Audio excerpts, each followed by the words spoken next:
Hoy día estoy muy contenta de tener a una persona que no necesita mayor presentación, porque fue vocero del gobierno durante el periodo de Ricardo Lagos, y se llama Osvaldo Pucho, un hombre muy cálido que ha tenido la gentileza de venir a conversar con nosotros de muchas de sus experiencias en el pasado.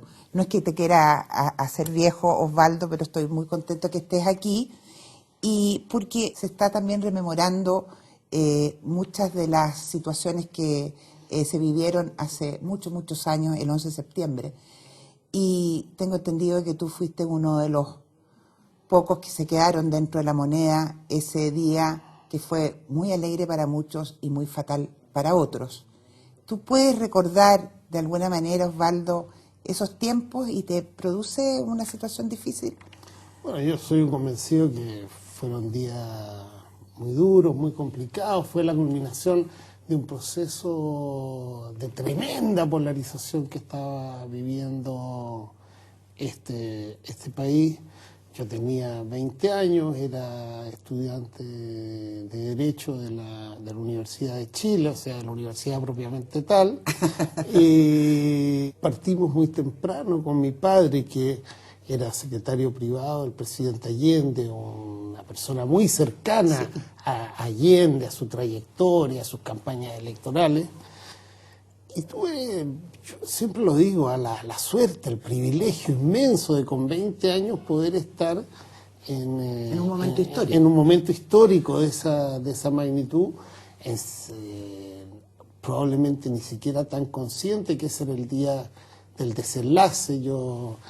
Llegamos en la mañana, estaba la moneda rodeada de tanquetas de carabineros, que a esas alturas defendían el palacio, defendían la institucionalidad. Se fue dando por la mañana, entraba, salía gente, había mucho movimiento.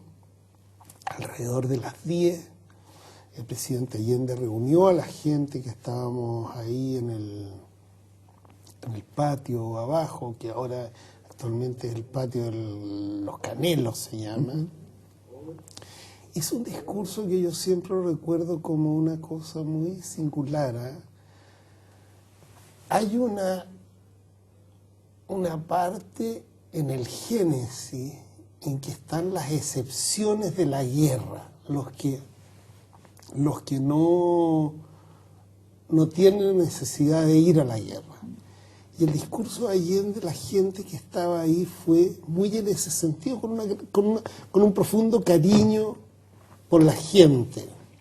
¿Tú conocías al presidente yo creo que desde que naciste? Desde que nací, o sea, yo no tengo recuerdo en mi vida sin Allende como un personaje muy presente en el quehacer, en la vida, en la familia. Siempre, desde que me recuerdo. La historia de mi familia está orientada, vinculada a las campañas electorales, la campaña del 58, que fue una campaña muy épica, muy la segunda especial. Campaña. La segunda Allende, la primera yo todavía no había nacido. En 52. Yo nací en el 52 en diciembre, o sea, pocos meses después de la primera derrota. La campaña del 58 fue una campaña muy especial. Allende estuvo muy poquitos votos de Alessandri, el cura de Catapilco, de ganar, fue todo el cuento ahí con Zamorano, el cura de Catapilco, y que sacó más o menos los mismos 30.000 votos que le faltaron a Allende. Había 5 candidatos, estaba Bosey, que era el candidato del Partido Radical, y Frey, que era su primera candidatura por... Yo no sé si la Falange o la Democracia Cristiana ya, pero en el tránsito. La Democracia Cristiana, porque el 57 se quedó el partido. Claro, en el tránsito, el 57. Y Allende era el candidato del FRAP, del Frente de Acción Popular, que era la unión del Partido Comunista y del Partido Socialista, y una serie de otros partidos chicos, el Partido de los Trabajadores, la Vanguardia del Pueblo, la Concopo. ¿Y tú estabas ya en el colegio, 58, estabas en el Instituto Nacional? No, estaba entrando, entré al colegio... Ah, no, pues tenías 6 años, claro. Entré al colegio, estaba en primera, segunda preparatoria de la Escuela 45 en la República Argentina.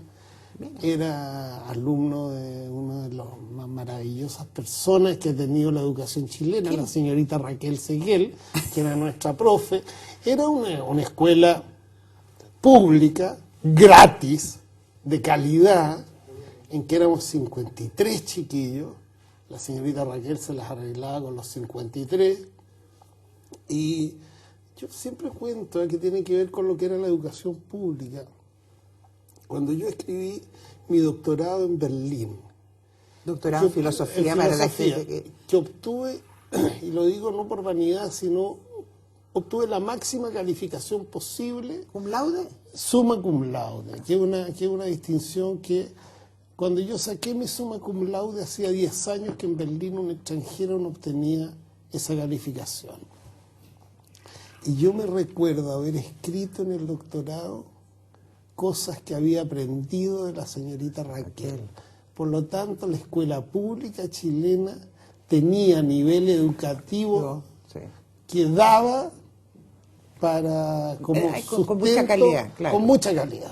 Después tú pasaste al Instituto Nacional. Primer foco de luz de la Nación. El primer foco de luz de la Nación. Y tengo entendido que tú ahí ya 12, 13 años, ya estaríamos en la candidatura, en la tercera candidatura de Allende, el 64. El 64. Que tú armaste algo, el centro alumno. No, para la campaña, no. La campaña del 64 me tocó todavía en la escuela 45, yo entré al Nacional a primer año de Humanidades, el 65, el 64 la campaña, con un amigo, gran amigo de mi escuela, hijo de republicanos españoles.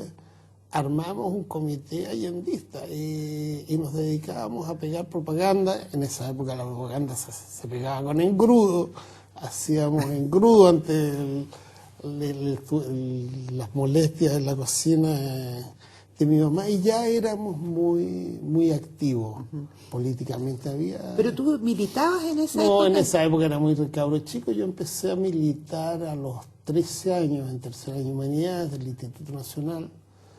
Mi militancia primera fue en la Juventud Comunista. La JJ. La JJ, que me parecía que era algo mucho más fuerte, más radical, más definitivo que la visión. Esto tiene que ver también con ciertas rupturas adolescentes. Freud podría explicarlo mejor que Weber.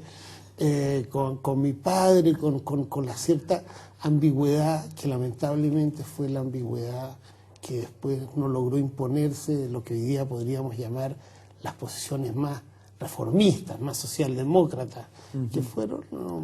Es que el socialismo en ese momento va a cambiar en los años 70, porque el Partido Comunista en el año 70, bajo el gobierno de la Unidad Popular, es un partido que está más atrás. El Partido Socialista es el de avanzar sin transar. Cambian un poco los conceptos, aunque detrás de ello hay toda una estrategia, obviamente, pero me interesa este paso tuyo por la JJ. ¿A quién ubicaste ahí?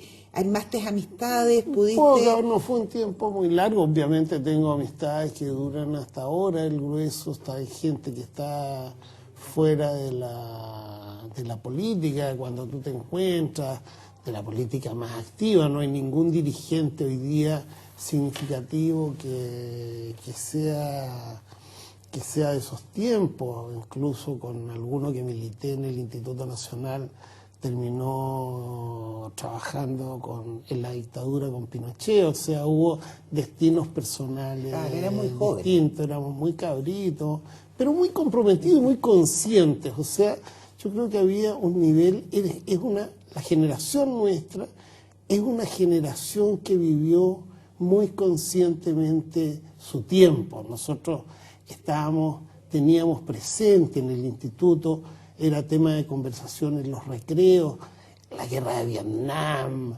la situación en Cuba, los movimientos de liberación nacional en África, el nacerismo, para hablar con temas también yo creo que es de hoy día. importante el Vaticano II. Yo vengo de una familia muy radicalmente laica, donde... Y masona, ¿no? Por el lado, a ver, yo tengo dos vertientes. Por el lado, Huidobro es una familia más bien conservadora, católica, pero ese era un tema muy, muy privado de mi madre. En cambio, la influencia potente era mi padre masón, mi abuelo masón, su bisabuelo y su tatarabuelo masón, viejo como corresponde, muy come cura. Yo siempre cuento, la primera vez que hablé con un cura en mi vida, estaba a punto de salir del colegio, tenía 16 años, yo había visto curas en la calle, pero nunca había cruzado palabra con ninguno. Hicimos un encuentro de liceos públicos y liceos pagados del centro de Santiago, y llegaron los del San Ignacio con sus curas que corresponden, y ahí por primera vez hablé con uno, que por lo demás era un señor infinitamente enterado del marxismo-leninismo, de la revolución, y era bastante progre. De haber sido jesuita. No era jesuita, por supuesto. Oye, desde chico ya estabas en el colegio, antes de entrar a la universidad, tu contacto, me contabas antes, con Allende era cotidiano porque era parte casi de tu familia.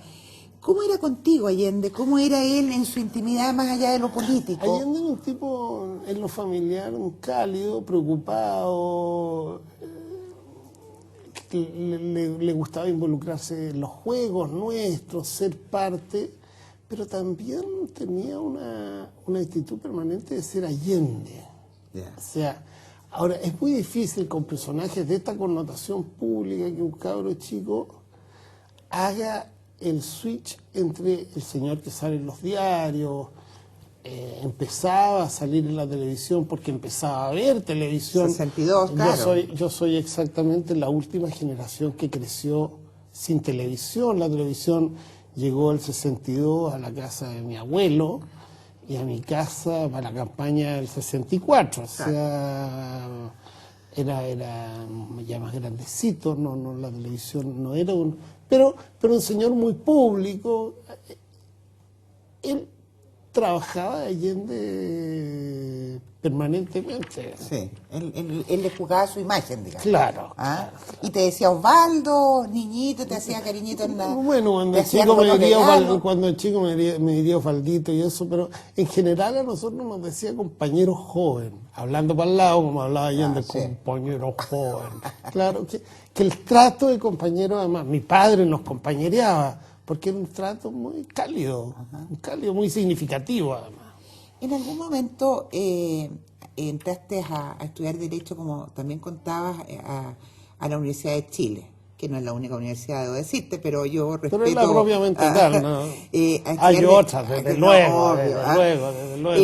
También existe la Pepsi y la Líder Cola. Pero Bueno, pero dime, también en ese cambio de la adolescencia al final de la adolescencia, pasas también por el MIR. ¿Cómo fue esa experiencia, que fue quizá un poquito más larga y más sentida? Porque ya era... A ver, el MIR era... En mi casa había una relación muy, muy estrecha con Andrés Pascal, con la gente del MIR. Visitaba mi casa, Miguel Enrique, esa gente,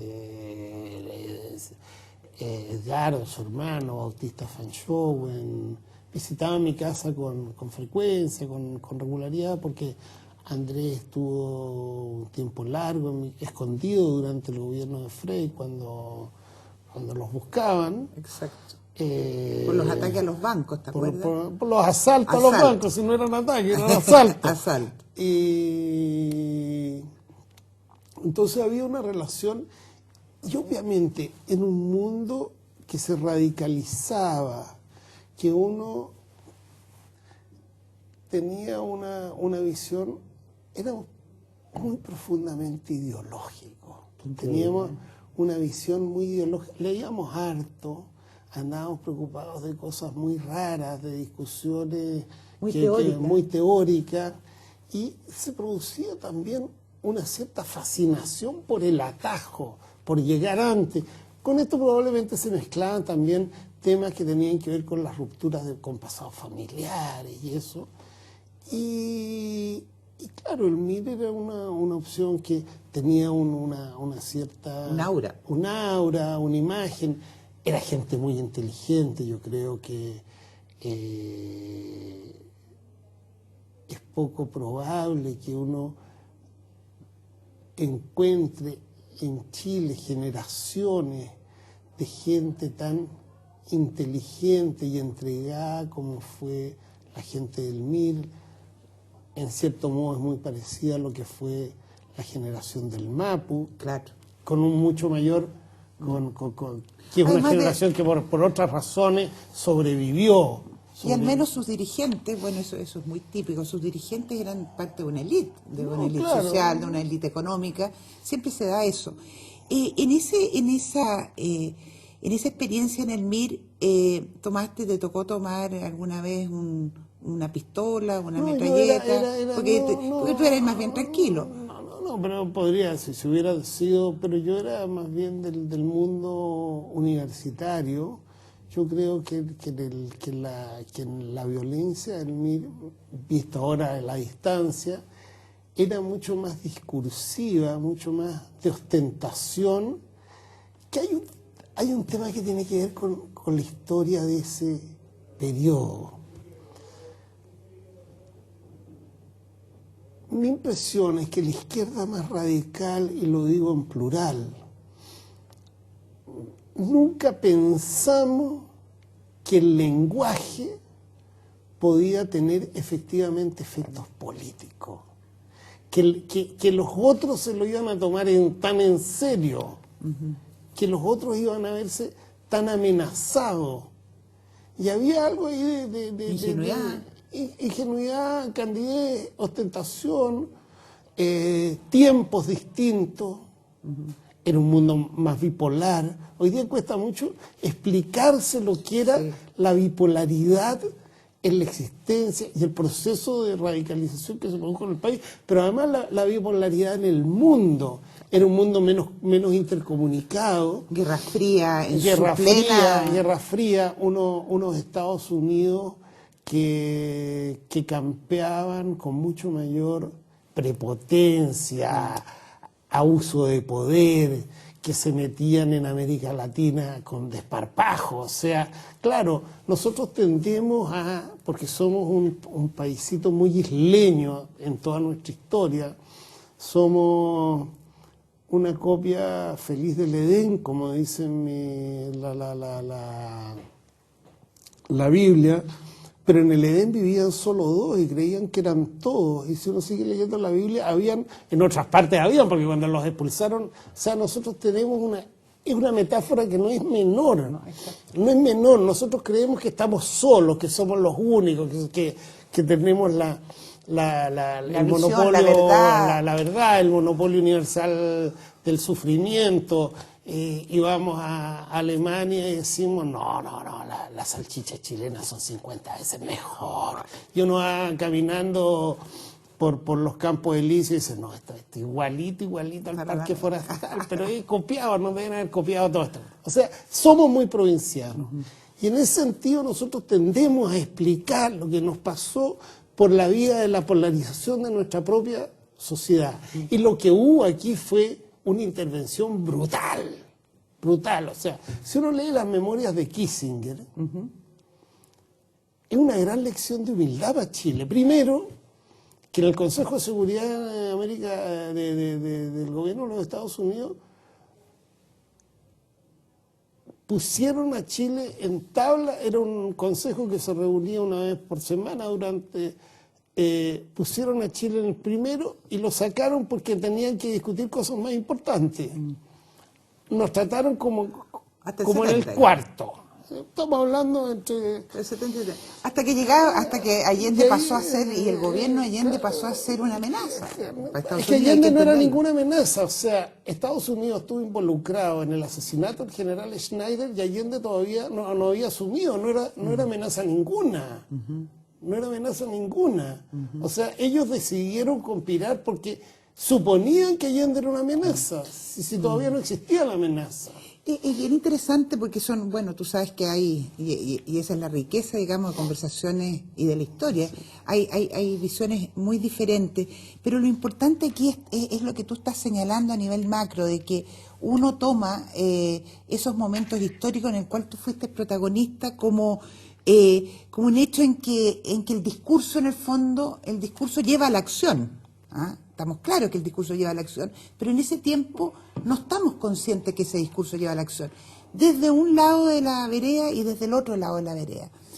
Yo quería preguntarte, en torno a eso, tus compañeros en la Escuela de Derecho de la Chile, la gente de la democracia cristiana, la gente de la derecha, ¿había la capacidad de diálogo o ya la cosa estaba tan dura que era imposible ni siquiera conversar? Se fue perdiendo, obviamente. O sea, en el caso de la Universidad de Chile terminamos teniendo 2 escuelas de derecho.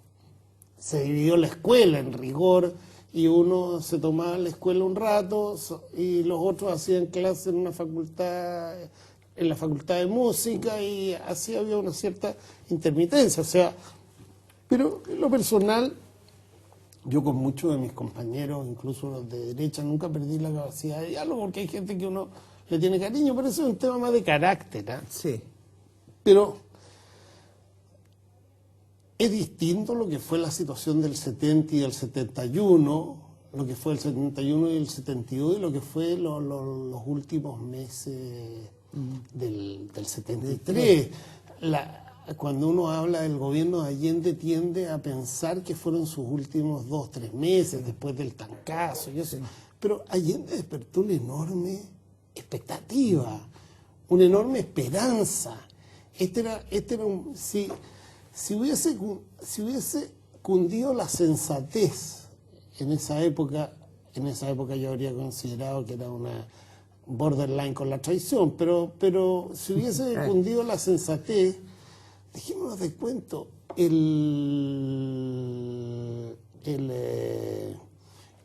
la suma de la democracia cristiana con la izquierda, con la Unidad Popular, que tenían programas de gobierno muy similares, eran con distancia más del 70%. Este gran periodista chileno Eugenio Lira Masi, en su libro lo elogiaba el otro día, que es uno de los libros más divertidos que se han escrito en este país, La Cueva del Senado, hablando de don Pancho Bulnes, que lo trata estupendamente, dice que bueno, que lo que hay que hacer es a la derecha ponerla en veda como el Choro Zapato, porque sería un lamento que se extinguiera. O sea, ese era el estado de ánimo nacional. La derecha era un mundo social en completa extinción, y había una gran fuerza progresista, más o menos radical, más o menos centrada, pero el tema de la transformación social, el tema de la superación del tipo de sociedad que se vivía, era en este país incontrastablemente mayoritario. Yo te preguntaba tu paso por la Jota, pero especialmente por el MIR, porque yo creo que estas experiencias históricas que hemos vivido toda nuestra generación tiene que servir, digamos, si yo hago historia justamente para eso. Entonces, tú produces un vuelco en tu manera, digamos, de enfrentar las cosas, pues pasas a militar en el Partido Socialista, en el siglo que ya vamos a tocar ese tema. Pero, ¿por qué tú dejas, digamos, el concepto de violencia para tomar un atajo más rápido, para creer en definitiva en la democracia? Porque lo que en el fondo todos estamos ahora es intentando que unos y otros, ¿ya?, que en algún momento dado no valoraron la democracia como sistema, ahora sí que la valoramos, todos, o sea, de izquierda y derecha. En el caso nuestro hay del mundo de la izquierda, al cual yo pertenezco por el lado de los Pucios hace muchas generaciones, que es el sector más progresista. Creo que hay 2 momentos. Uno, la izquierda chilena, sus partidos, pensémoslo así, desde los 60, 70 del siglo XIX, la formación del Partido Democrático, el Partido Radical, incluso la primera elección de Luis Emilio Recabarren en el 11 del siglo XX, hay una tendencia muy clara y mayoritaria a vincularse con la institucionalidad democrática. O sea, aquí los deslices antidemocráticos en general tienden a correr por la derecha luego de la ruptura antioligárquica del 20 y la imposición o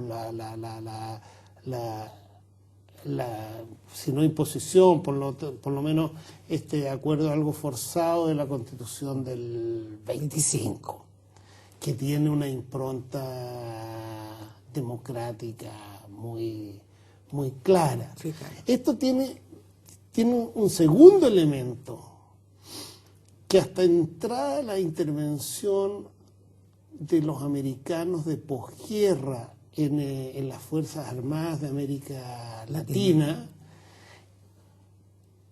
el ejército o las Fuerzas Armadas chilenas, la Marina es quizás una excepción, o creen ser una excepción,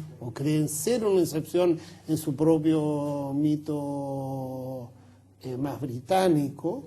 Las Fuerzas Armadas son lo que en ese tiempo se llamaba el medio pelo, es decir, sectores medios que después del 91 pasa claro, eso, hay un que vuelco, tienen, sí. que tienen una visión muy progresista, o sea, Bueno, Ibáñez, digamos, Ibáñez podría decir que es de derecha. Ibáñez nadie podría decir ni en su primero ni en su segundo gobierno que es un señor de derecha, fundador del Partido Socialista de Marmaduke Grove, que era un general. O sea, las Fuerzas Armadas tienen un sello, Una tradición de izquierda, una estatista. tradición progresista, estatista, mucha masonería,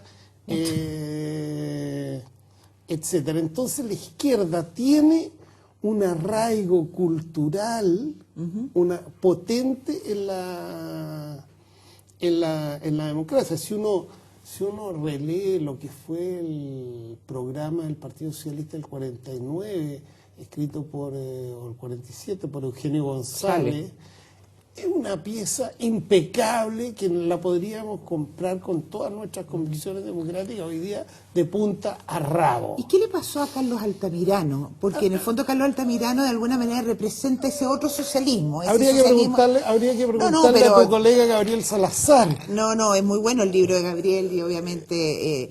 pero tú compartiste Yo con creo Carlos que Altamirano aquí se poco, pero aquí se produce claramente un proceso de radicalización del PS. del PS.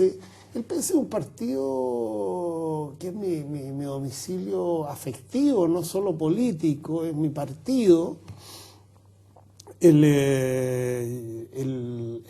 tuve mi primera entrada al PS saliendo de la J el año 67 y ahí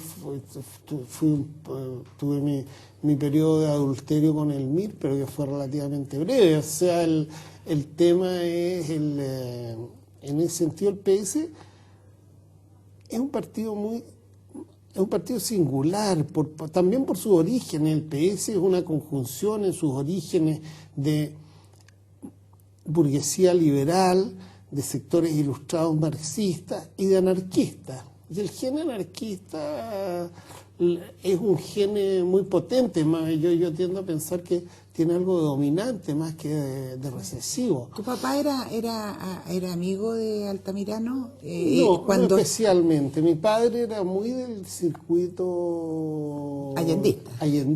Y Allende con Altamirano, a pesar de ser del mismo partido, no se llevaban. A ver, hubo un tiempo que se llevaron mejor que en otro. Yo creo que en el gobierno de la Unidad Popular claramente hubo un distanciamiento ya en el...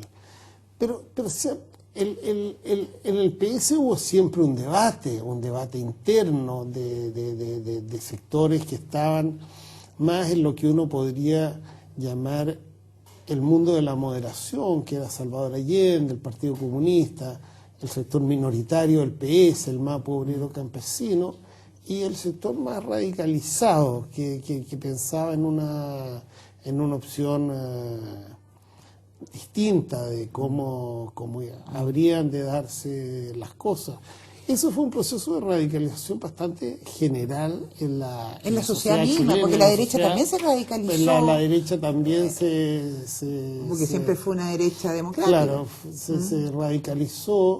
Ahora, la derecha después de la ruptura del 20 tiene un problema que es grave para Chile, porque sus estímulos democráticos, como dirían ahora los jóvenes economistas, estos que me aterran, los incentivos no están puestos para ellos. La democracia en general les va mal en democracia. O sea, no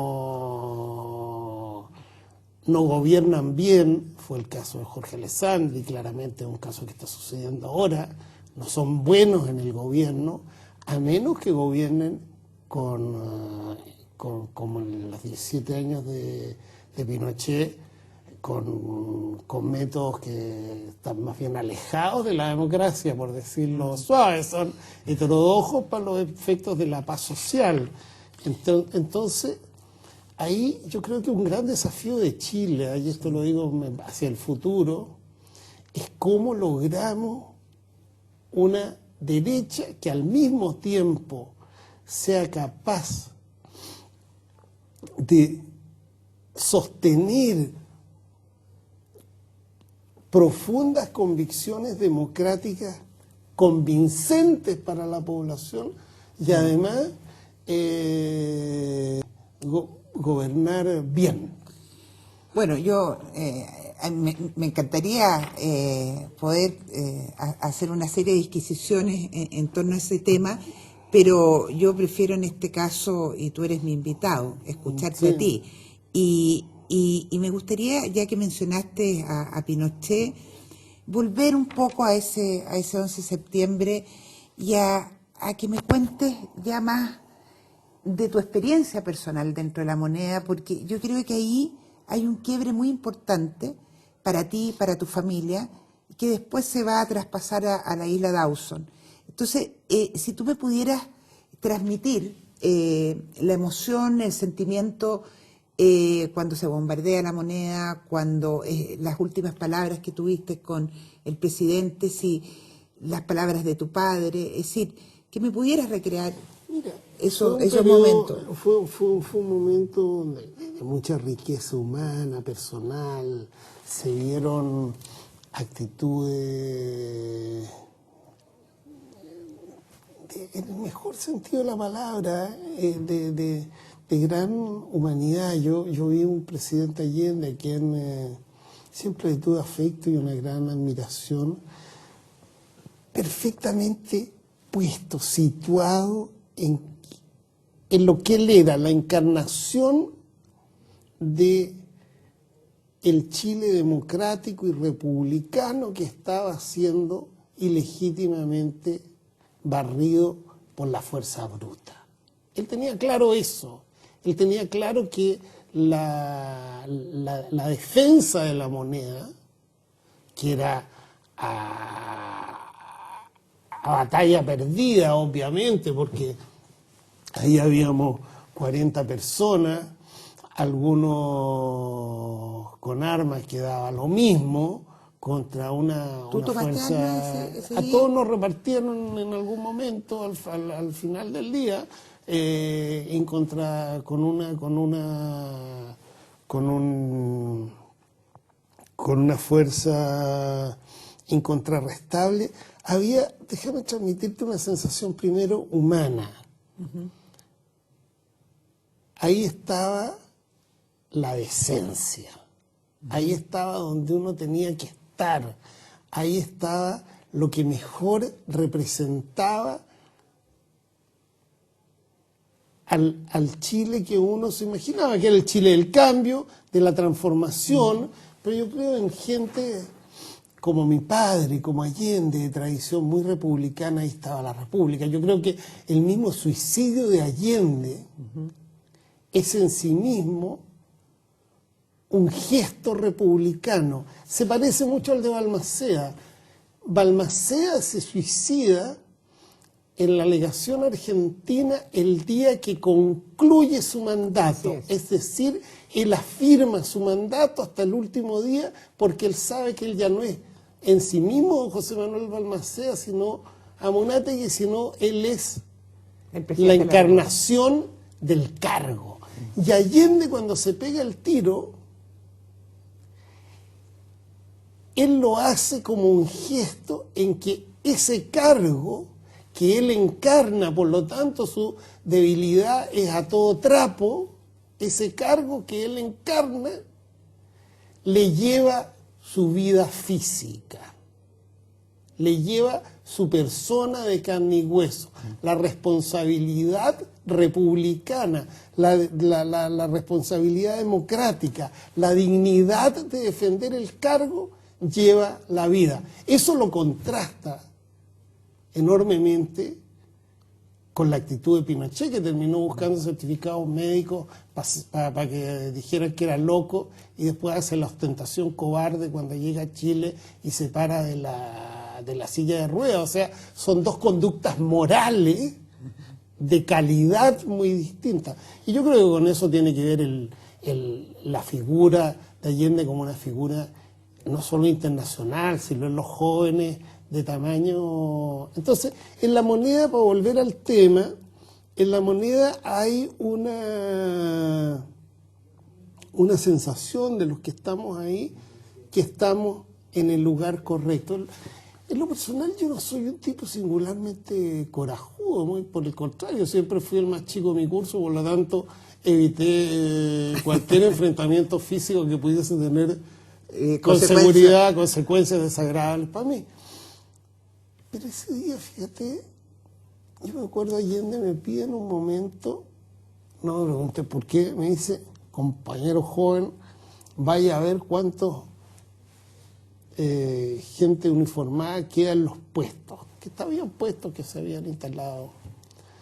Y yo partí caminando por los pasillos de la moneda como lo hacía habitualmente.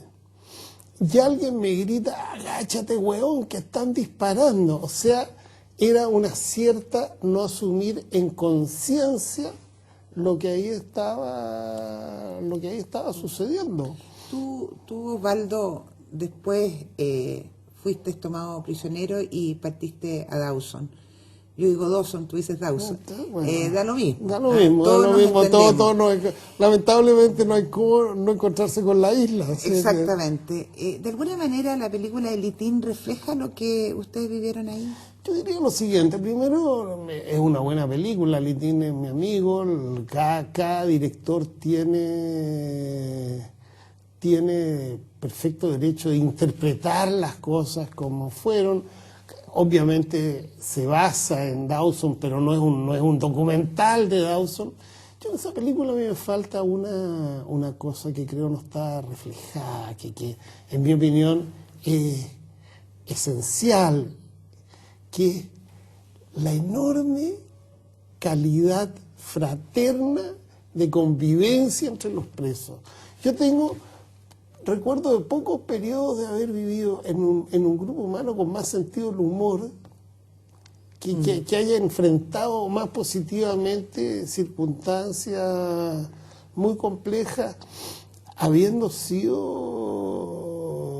pasado momentos durísimos. O sea, en un momento yo me acuerdo a mí junto con Pepe Cademartor y Benjamín Tepliz, que es un ser maravilloso. Pepe también, a Pepe yo lo conocía de cabro chico, a Benjamín lo conocía muy poquito, casi nada. El Partido Comunista, para claro, que la gente... José Cademartor fue ministro de Economía, el presidente Allende, por muchos años diputado del Partido Comunista, un economista de mucho fuste, y Benjamín, uno de los seres más extraordinarios, queribles, inteligentes que yo he conocido, pero él no lo conocía mucho. Nos agarran a los tres y nos llevan a la sala del comandante. Entramos a la sala del comandante, estaba el comandante y dos oficiales más, y estaba Pepe Toá y don Edgardo Enríquez blancos como un papel. Y nos dicen que nosotros tres hemos estado conspirando para poner una bomba en el campamento. Y era todo tan absurdo, tan absurdo, tan absurdo. Y que, bueno, como estamos en tiempo de guerra, no sé, estado de guerras, que este tribunal militar ahí constituido ha tomado la decisión de condenarnos a muerte y fusilarnos. Bueno, era todo esto muy raro, ¿eh? Y luego el comandante, un personaje que yo tengo cero récord, pero no se portó bien. Dice que, bueno, no hace una pequeña arenga, que este es un gobierno, o sea, el de Pinochet es un gobierno humanista y que por lo tanto nos indultan, nos perdonan. Entonces estuvimos condenados a muerte como 2 minutos y medio. Salimos y en vez de cortar los tres con la patrulla que nos llevaba hacia los barracones, cortamos al bosque. Y en el bosque el sargento de la patrulla, la columna, no sé cómo se llama, el batallón, del grupito, dice que bueno, que el comandante es muy buen chato, que nos perdonó, pero como los que se iban a morir eran ellos, nos van a fusilar igual. Y nos hacen un simulacro de fusilamiento. Ahora, yo la verdad que yo soy un Edipo muy potente. Lo único que pensé en ese momento cuando el señor dice, apunte, y se produce un silencio sepulcral literalmente. Y dije, chucha, mi pobre mamá, cuando le cuenten que me mataron. O sea, entonces había mucho de este absurdo, pero al mismo tiempo una inmensa relación de cariño, de afecto, de tomarlo positivamente. Mi impresión es que ese enorme, valga la paradoja, humor en ese tiempo, esa enorme fraternidad. Por ejemplo, la película parece una pelea entre los presos, que yo vi solo una vez, y que fue una pelea por un mal arbitraje en un partido de fútbol. Pero yo no vi nunca la pelea por razones políticas, de visiones distintas a lo que había pasado. Yo a Dawson siempre lo recuerdo con mucho cariño porque hubo esa relación tan estrecha entre los, sí. presos. Tú me dices que hay algo de tu carácter que te ha permitido perdonar, que te ha permitido ser una persona que recuerda, que no olvida, pero que se inserta en una nueva realidad. Pero, ¿tú crees que es solo un tema de carácter o también que tú has asumido que siempre las culpas están como cuando se produce un matrimonio, la ruptura de un matrimonio, también generalmente se tiende a echarle la culpa a uno a otro? Aquí yo creo que de alguna manera todos fuimos culpables de lo que nos pasó. A ver, yo siempre le digo a mis chiquillos, cuando hablamos de este tema, le digo, mira, este fue un tiempo que nos volvimos locos todos. O sea, había un estado nacional de chaladura, que veíamos en uno y otro lado visiones muy distintas. Yo siendo embajador recibía varias veces a la Academia de Guerra del Ejército en mi casa, en Viena primero, y una vez se lo decían los oficiales, yo era embajador con 40, o sea, éramos más, de la misma edad de los tenientes coroneles de la Academia de Guerra, más o menos. Ellos más musculosos y bien tenidos, porque son tipos que hacen ejercicio. Pero yo les decía, nosotros somos una generación que vivió ese tiempo muy conscientemente, pero que no tuvo responsabilidad en lo que sucedió ese tiempo, porque nuestra capacidad de decidir sobre el devenir político en Chile con 20, 18, 25 años, con algunas excepciones, era prácticamente nada. Sin embargo, somos la generación que hemos tenido la responsabilidad central de reconstruir este país, de reencontrar este país. Y ahí obviamente que en uno y otro lado había razones de todo tipo, pero había buenas razones para entender que por ahí iba razonablemente lo mejor para el país o nuestro semejante. Yo creo que obviamente las responsabilidades son colectivas, son colectivas. Eso no libra de responsabilidades a las peores atrocidades. O sea, violar con perros a compañeras mías de la universidad, eso no entra dentro de una comprensión política de la situación. No, eso no entra dentro de eso. O sea, eso estamos hablando de otra cosa. Pero en general, en lo que es la responsabilidad política, creo que hubo por parte del mundo nuestro, y eso se lo ha dicho desde muy temprano, un descuido, por decirlo suave, de lo sustantivo que es la convivencia democrática. En ese sentido, Osvaldo, tú te fuiste al exilio y llegaste a Alemania Oriental y estuviste también en Rumania, tengo entendido.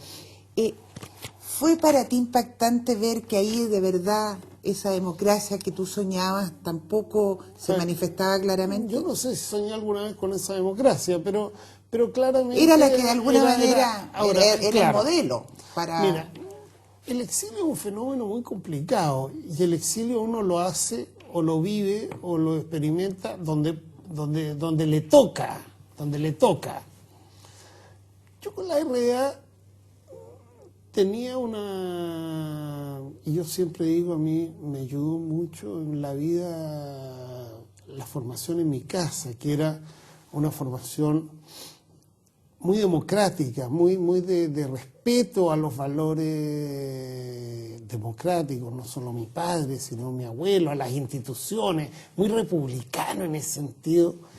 Y yo, en mi juventud lo consideraba un reformista agotador, porque defendía todas esas cosas que nosotros considerábamos... Iba por el camino largo. Iba por el camino largo. Claro. Entonces, eso, y lo segundo, una formación rigurosamente laica. Cualquier forma de beaterío de cualquier especie a mí me ha sido siempre muy sospechosa. O sea, los que tienen fe inconmovible en alguna hora del día pecan. No existen, a menos que sea un paranoico. Las fe inconmovibles en general son la antesala de la hipocresía. Entonces ahí... Un poco fuerte eso, porque hay gente que de verdad... Sí, pero yo creo que son más humanas las dudas. Sí. Y pensar que la fe de uno es la fe excluyente de todas las otras.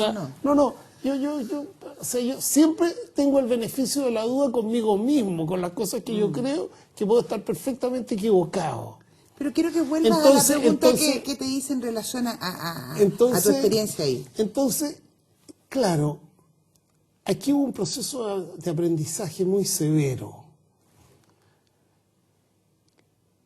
Uno, la destrucción de la democracia en Chile nos hizo entender como izquierda que la democracia era un bien absoluto,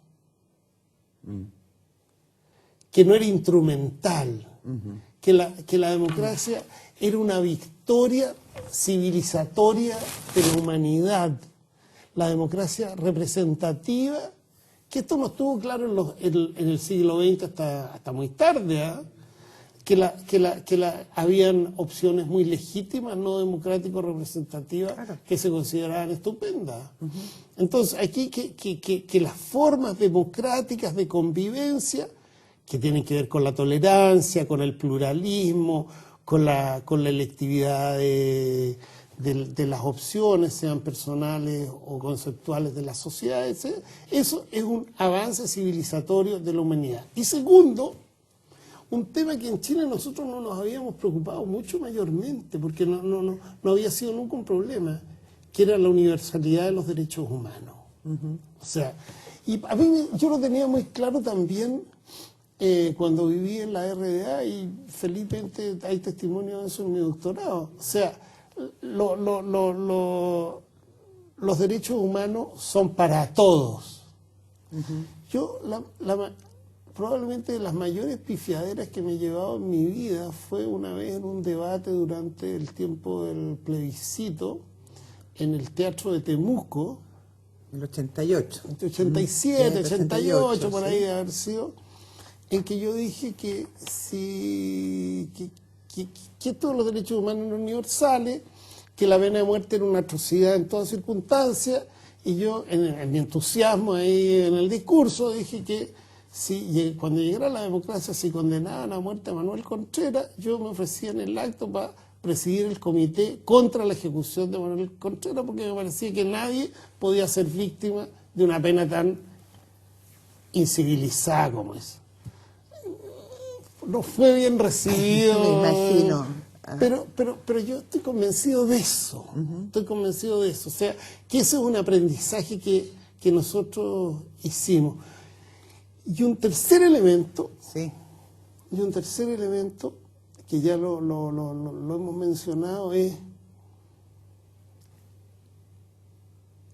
el arma de la política es el lenguaje. Y si uno produce inflación en el lenguaje, se produce un deterioro del valor de los hechos. Es decir, cuando uno infla las palabras, les pierde contenido a las palabras, da lo mismo lo que dice con las palabras, termina desvalorizando la acción, y la acción pasa a ser banal. Bueno, yo creo que esa es un aprendizaje y una enseñanza tremendamente importante para los momentos que se viven hoy, en que de alguna u otra manera, ¿no es cierto?, el lenguaje se está soltando quizás más de la cuenta, y es importante tener en cuenta que de verdad el discurso lleva a la acción a la violencia, y la violencia, ya sabemos, los de nuestra generación, ¿dónde termina? Entonces, en ese sentido estamos claros. Yo quería hacerte una pregunta en relación a ya pasando rápidamente el tiempo, a tu vocería. Tú ya en plena vuelta a la democracia, tú asumes ciertas responsabilidades en el gobierno. Tú fuiste vocero y reemplazaste, ¿no es cierto?, a Pancho Vidal, que era el anterior. ¿Qué te toca a ti? ¿Qué fue lo más difícil, Osvaldo? Yo tomé la vocería ya al final de un gobierno muy exitoso, como el gobierno de Lagos, con unos índices de aprobación ciudadana muy alta, donde Lagos es una figura muy representativa de lo que es. ¿Que tú lo esta conocías república. de antes? Él fue... Yo lo conocí en la Escuela de Derecho en primer año porque era profe de Economía. Después siempre mantuve una relación singularmente cercana, por el contrario, pero de mucho respeto, afecto. Mal que mal, este país son tribus, así que son... Sí. Y yo siempre he tenido una vocación bastante académica, entonces, por la historia, por lo tanto siempre hubo buena, pero nunca fui del circuito más cercano al Lago. Él me envió como embajador al Brasil, una embajada espectacular. Estaba recién asumiendo el presidente Lula, a quien yo había conocido personalmente antes. Se había establecido Contacto, una buena relación, una buena relación. Y cuando se produce el cambio de gabinete último, me trae como ministro vocero. Para mí fue un halago completo. O sea, yo nunca he sido un tipo de ambiciones muy desmedidas. Ser ministro de un gobierno tan exitoso, que se compadece tanto con lo que uno cree hay que hacer para que le vaya bien al país, es un regalo. Me tocó, claro, Y te suceder... pilló absolutamente de sorpresa, sí. Absolutamente de sorpresa. Pilló de sorpresa a todo el mundo. O sea, aquí nadie yo no estuve en quiniela alguna Claro. de ese cambio de gabinete. Me tocó suceder a mi amigo Pancho Vidal. No fue fácil porque Pancho Vidal es un tipo más bien expansivo, por decirlo, Bueno, por decirlo menos. por decirlo suave. Sí. Entonces, yo estoy muy orgulloso de ese periodo, ¿ah? Porque pasé de estar en el rincón de los pelotudos, que era este chiquitito que habla más en difícil, que habla con voz rara, al lado de Pancho Vial, que era una trompa. Y la gente terminó queriéndome harto, ¿ah? Yo lo veo todavía en la calle, en esa época. Al final hubo momentos claramente, yo me inauguré, una de las motivaciones de mi nombramiento, según me enteré después, era que yo tenía y sigo teniendo una muy buena relación personal, amical, tanto con la Soledad Alvear como con la Michelle Bachelet. Entonces se necesitaba... Siempre rodeada de mujeres, siempre rodeado de mujeres. Está bien. No, claro, pero son niñas porque ellas son niñas del Liceo 1 ambas, yo soy del Instituto Nacional, o sea, es un encuentro natural. Perdona que te interrumpa, pero se nos acabó el tiempo y quiero solamente decirte que esto da para mucho más.